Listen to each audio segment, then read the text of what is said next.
রসুলপুর গ্রামে দুই ভাই প্রতাপ, সুবোধ বড় আর প্রতাপ ছোট। তাদের বাবা মা কেউই নেই। তারা দুজন অনেক খাটাখাটনি করে তাদের জীবিকা নির্বাহ করে।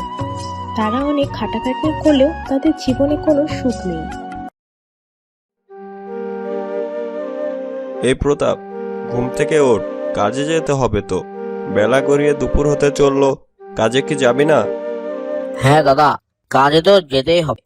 কাজে না গেলে খাবো, আর এই সংসারই বা চালাবো কিভাবে?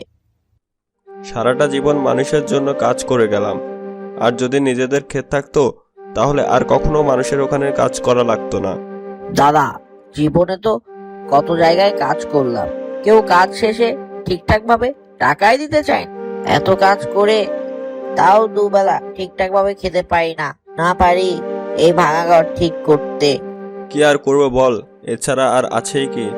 দাদা, আজকে কোথায় কাজে যাব? কালকে তো গিয়েছিলাম সবজির আড়তে। কাল সারাটা দিন সবজির ব্যাগ টেনে যে টাকা ইনকাম করেছিলাম না কেন, কালকেই তো শেষ হয়ে গিয়েছে। হ্যাঁ, আজকে মনে হয় না খেয়ে কাজে যেতে হবে। তুই তাড়াতাড়ি গুছিয়ে নে, আজকে জমিদারের ওই ক্ষেতে কাজ করতে হবে। আজকেও কি না খেয়ে কাজে যেতে হবে? হ্যাঁ, কালকে যা রোজগার করেছি তা তো কালকেই শেষ হয়ে গেছে। তুই এখন তাড়াতাড়ি গুছিয়ে নে। দেরি হওয়ার জন্য জমিদার যদি অন্য লোকদের তার ক্ষেত চাষ করায় তাহলে আজকে না খেয়ে দিন কাটাতে হবে। এরপর তারা তাদের কোদাল কাঠি নিয়ে কাজের উদ্দেশ্যে বের হয়।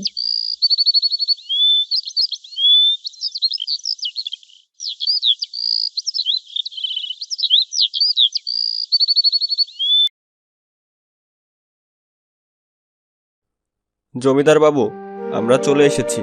এখন বলুন আপনার কোন ক্ষেতে কাজ করতে হবে? ও, তোরা চলে এসেছিস? তোরা এত দেরি করলি কেন? তোদের দেরি দেখে আমি আবার দুইজন লোক আমার ওই ক্ষেতে পাঠিয়ে দিয়েছি। কিন্তু জমিদার বাবু, এই কাজটি তো আমাদের দিয়েই করার কথা ছিল।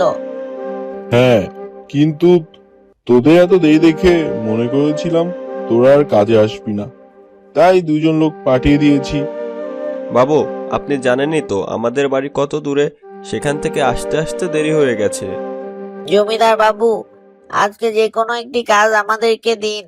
কাজ না করতে পারলে, টাকা না পেলে আজকে সারাদিন না খেয়ে থাকতে হবে। আমার কাছে আর তো কোনো কাজ নেই। এখন আমি তোদের আর কিভাবে কাজ দিই? যা এখন অন্য কোথাও গিয়ে দেখ কাজ পাস কিনা। আচ্ছা বাবু। এরপর তারা সেখান থেকে চলে যায় এবং কিছু দূর গিয়ে একটা মুদিখানার দোকানের সামনে দাঁড়ায়। দাদা, জমিদার ওইখানে তো কাজ পেলাম না, তাহলে আর কি করার? অন্য কোথাও তো কাজ দেখতে হবে। কাজ না পেলে আজকে তো সারাটা দিন না খেয়েই থাকতে হবে আমাদেরকে।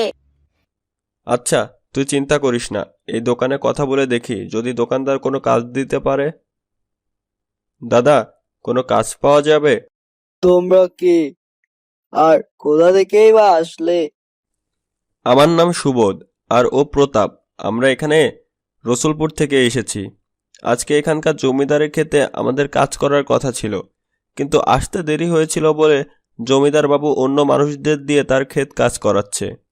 এখন আমরা কাজ না পেলে খেতে পারবো না, তাই দয়া করে আপনার এখানে কোনো কাজ থাকলে আমাদেরকে দিন, আমরা করে দিচ্ছি। হ্যাঁ হ্যাঁ দাদা, দিন দিন, আমরা অনেক ভালোভাবে কাজ করে দিব। এমনিতেই আমার ছোট দোকান, আমার দোকানে কোনো কাজের জন্য মানুষ দরকার হয় না। তোমাদের দেখে আমার অনেক খারাপ লাগছে, কিন্তু কি আর করার, আমার কাছে তো এমন কোনো কাজ নেই। তোমরা অন্য কোথাও যাও, গিয়ে দেখো কোনো কাজ পাও কিনা। ঠিক আছে দাদা, প্রতাপ চল, আমরা অন্য কোথাও গিয়ে দেখি। এরপর তারা দুই ভাই হাঁটতে হাঁটতে গ্রামের একটি চায়ের দোকানে বসে। দাদা, আজকেও তো কাজ পেলাম না। এদিকে তো বেলা গড়িয়ে দুপুর হয়ে গেল। আমরা কি খাবো এখন? খিদেও পেয়েছে। কি করা যায় দাদা?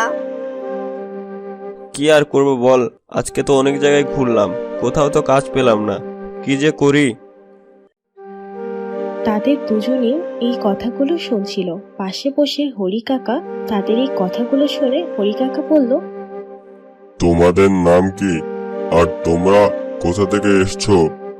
কাকা, আমাদের বাড়ি রসুলপুরে। আমরা এখানে কাজের সন্ধানে এসেছিলাম, কিন্তু কোনো কাজই পাইনি।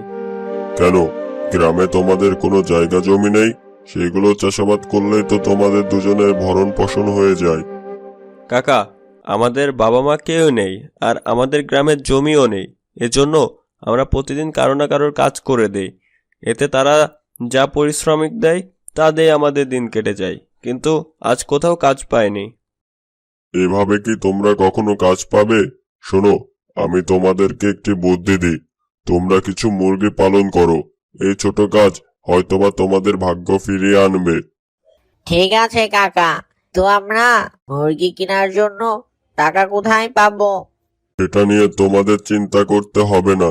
তোমাদের দেখে আমার অনেক ভালো লাগলো, আর তোমরা অনেক পরিশ্রমী। আর আমি জানি পরিশ্রম করলে সফলতা আসবে, তাই তোমাদের মুরগি কেনার টাকা আমি দেব। সত্যি কাকা, আপনি আমাদেরকে টাকা দিবেন?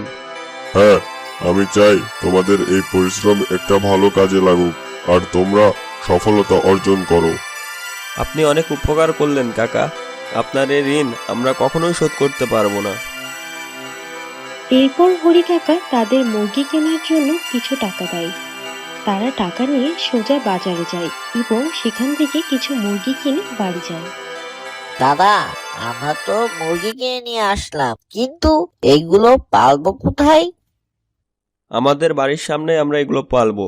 দেখিস দাদা, আমাদের এই মুরগিগুলো আমাদের ভাগ্য ফিরিয়ে আনবে। ঠিক আছে দাদা, আমি অনেক পরিশ্রম করব এই মুরগিগুলোর পিছনে, কারণ আমরা প্রতিদিন অনেক কাজ করি, কিন্তু ওইভাবে রোজগার হয় না। এই জন্য তো আমাদের সংসারও ঠিকভাবে চলে না। যদি এই মুরগিগুলো আমাদের ভাগ্য খুলে যায়। দেখতে দেখতে তাদের অনেকগুলো মুরগি হয়ে যায় এবং এই মুরগির ডিম ও মুরগি বিক্রি করে অনেক টাকা পয়সা রোজগার করে এবং দেখতে দেখতে তাদের ভাগ্য ফিরতে থাকে। দেখেছিস দাদা, পরিশ্রম করলে তা কখনোই বৃথা যায় না। আজ আমাদের কতগুলো মুরগি হয়েছে দেখেছিস?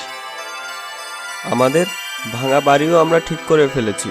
এখন আমরা ভালো খেতেও পারছি। হ্যাঁ, তুই ঠিকই বলেছিস দাদা। আমরা আরো পরিশ্রম করব এবং আরো সফলতা নিয়ে আসব। এইভাবে চলতে থাকলে তো ওরা আমার থেকেও অনেক বড় লোক হয়ে যাবে। কিছু একটা করতে হবে। ওদের এই ব্যবসা বেশি বড় করতে দেয়া যাবে না। আজকে রাতেও ওদের মুরগিগুলো চুরি করে ফেলতে হবে। মুরগি না থাকলে মুরগি বিক্রিও করতে পারবে না, ডিমও বিক্রি করতে পারবে না। এরপর রাতে পচা কিছু মুরগি চুরি করে নিয়ে যায়। পরের দিন সকালে প্রতাপ কিছু মুরগি কম দেখে সুবোধকে বলে, দেখেছিস দাদা, মনে হচ্ছে মুরগি কিছু কম। আমারও তো মনে হয় মুরগি কিছু কম। আমাদের এই মুরগিগুলো কোথায় গেল? তা তো বুঝতে পারছি না। আচ্ছা, তুই মুরগিগুলোকে আবার দে, পরে দেখা যাবে। প্রতিদিনই কিছু কিছু মুরগি পচা চুরি করে নিয়ে যেতে থাকে। মুরগি দিন দিন কমতে থাকে, যা দেখে শুভ প্রতাপকে বলে, দেখেছিস প্রতাপ, প্রতিদিন এইভাবে মুরগি কমে যাওয়ার কারণ কি? তাহলে কেউ কি আমাদের মুরগি চুরি করে নিয়ে যাচ্ছে? আমার তো তাই মনে হচ্ছে, কারণ আমি তো প্রতিদিন মুরগির ঘর ভালো করে লাগিয়ে দিই। মুরগি তো বের হয়ে যাওয়ার কোনো কথাই আসে না। ঠিক আছে, তাহলে আজকে রাতে আমরা পাহারা দিব। দেখি আমাদের মুরগিগুলো কোথায় হারিয়ে যায়। ঠিক আছে দাদা। এরপর রাতে তারা দুইজন ভাই ঘরের আড়ালে দাঁড়িয়ে তাদের মুরগি পাহারা দেয়। এমন সময় তাদের পাশের বাড়ির পচা মুরগি চুরি করতে আসে। দেখেছিস দাদা, আমাদের মুরগিগুলো তাহলে কোথায় যায়? আরে, ওই চোরটাকে চেনা চেনা লাগছে না? ও পাশের বাড়ির পচা। হ্যাঁ, ওইটা তো পচাই। তাহলে পচা আমাদের মুরগি চুরি করে নিয়ে যায়। চল দাদা, ওকে গিয়ে ধরি। বেটাকে উচিত শিক্ষা দিব, যাতে আমাদের মুরগিগুলো চুরি না করতে পারে। ঠিক আছে, চল। এরপর তারা পচাকে ধরে ফেলে এবং তাকে বেদম পিটানি দেয়। তারপর তারা তাকে একটি গাছের সাথে বেঁধে ফেলে। দাদা, এখন কি করব?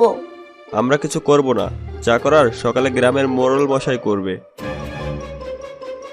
পরের দিন সকালে গ্রামের মোড়ল মশাই সহ আরো গ্রামের অনেক মানুষ থাকে এবং তারা পচার চুরির বিচার করে, তাকে গ্রাম থেকে বের করে দেয়। আর এদিকে প্রতাপ ও সুবোধ তাদের মুরগি পালন খুব ভালোভাবে করতে থাকে। তাদের আয় রোজগার ও বৃদ্ধি পায়।